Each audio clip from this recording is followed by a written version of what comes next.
Hi, Lee Phillips here. I'm an attorney, do asset protection, been doing it for a long time. And I want to answer a question today. When should I make an investment for tax reasons? You know, I get a great tax deduction for making this investment. I get a tax credit for it, whatever it is. They're not as common as they used to be, but we used to have a lot of tax shelters. And you could always tell if a tax shelter was a scam. Right off the top, it was easy. Because they would come up with a scheme where you could make money, you could bring in money, earn it. You could do something that would give you a tax deduction or a tax credit or something, and that money would then be able to be passed off to you again, and you could spend the money and never have to pay a tax. Well, the IRS doesn't work that way, and I can just guarantee you, and they'll run it around in circles and circles and circles, but if you can ever make $1 and spend it without paying tax on it, that's a scam.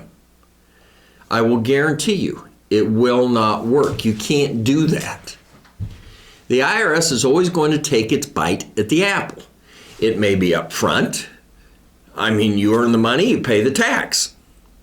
You can then invest it in a Roth IRA. It can grow without a tax.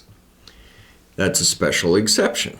It can grow without a tax, and you can spend that growth money without having to actually pay any tax on it. But you've put an after-tax dollar in it. Now, if you take a standard IRA, a traditional IRA, we earn the money, we put it in without a tax, and then it grows without a tax, but then we have to tax it when we get it out.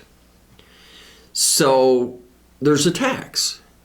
The IRS will take it up front, they'll take it on the back, they don't care. But there always has to be a tax. I can't earn $1 and spend it without paying a tax on it.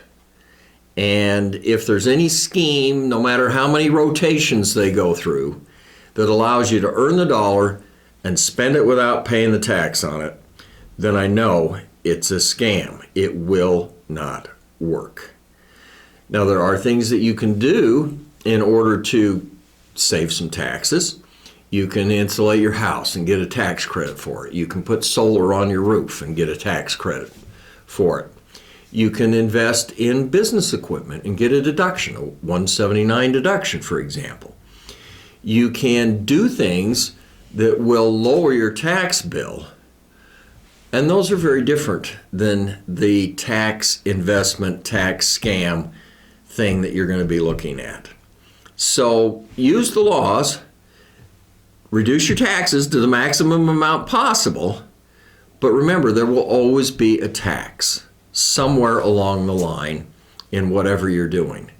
So don't forget to subscribe to our YouTube channel and keep looking for other things. I'm going to do a lot more on taxes. I believe that taxes are your biggest asset protection threat, for example, or at least one of them. And people don't understand taxes. I've got a YouTube video out on understanding taxes better. But if I can just cut your tax bill by 20%, that's a big deal. But as soon as you say, oh, I can earn the money, spend it, never pay the tax on it, that's a scam. Watch for it. They're kind of tricky is the way they get to them, but watch for it. Lee Phillips talking about how to tell if an investment is actually a tax scam.